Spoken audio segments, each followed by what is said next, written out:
ನಮ್ಮ ದೇಶದಲ್ಲಿ ಅಂತದ್ದೊಂದು ಸ್ವಯಂಭೂ ಶಿವಲಿಂಗವಿದೆ. ಅದನ್ನ ಯಾರು ಮುಟ್ಟೋಕೂ ಆಗಲ್ಲ. ಅದು ಕೂಡ ಅಲ್ಲಿನ ಮುಖ್ಯ ಪೂಜಾರಿಯವರು ಸ್ಪರ್ಶಿಸೋ ಹಾಗಿಲ್ಲ. ಈ ರಹಸ್ಯ ಅಡಗಿರೋದು ಆಂಧ್ರ ಪ್ರದೇಶದ ಶ್ರೀ ಕಾಳಹಸ್ತಿ ದೇವಸ್ಥಾನದಲ್ಲಿ. ಅದು ಸ್ವರ್ಣಮುಖಿ ನದಿಯ ಪಕ್ಕದಲ್ಲಿದೆ. ಈ ಶಿವಲಿಂಗವನ್ನ ಯಾಕೆ ಸ್ಪರ್ಶ ಮಾಡಲ್ಲ ಅಂದ್ರೆ ಅದರಲ್ಲಿ ಲೀನವಾಗಿರೋ 3 ಪರಮ ಭಕ್ತರ ಊರ್ಜಾ ಇರೋದ್ರಿಂದ. ಒಂದು ಜೇಡ, ಆನೆ ಮತ್ತು ಒಂದು ಸರ್ಪ.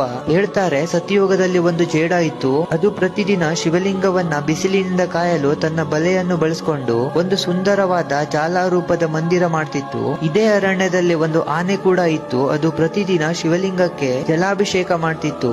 ಆದ್ರೆ ಆನೆಗೆ ಗೊತ್ತಿಲ್ಲದೆ ಜೇಡನ ಬಲೆ ರೂಪದ ಮಂದಿರವನ್ನ ಹಾಳು ಮಾಡ್ತಿತ್ತು. ಮತ್ತೆ 3ನೇ ಭಕ್ತ ಒಂದು ಸರ್ಪ.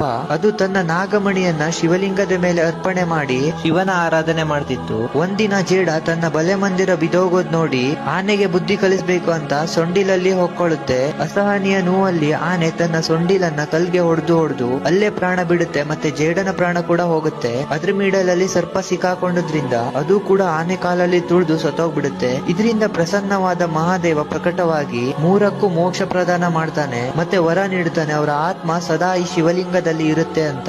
ನಂತರ ಈ ಕ್ಷೇತ್ರ ಕಾಳಹಸ್ತಿ ಅಂತ ಪ್ರಸಿದ್ಧವಾಗುತ್ತೆ.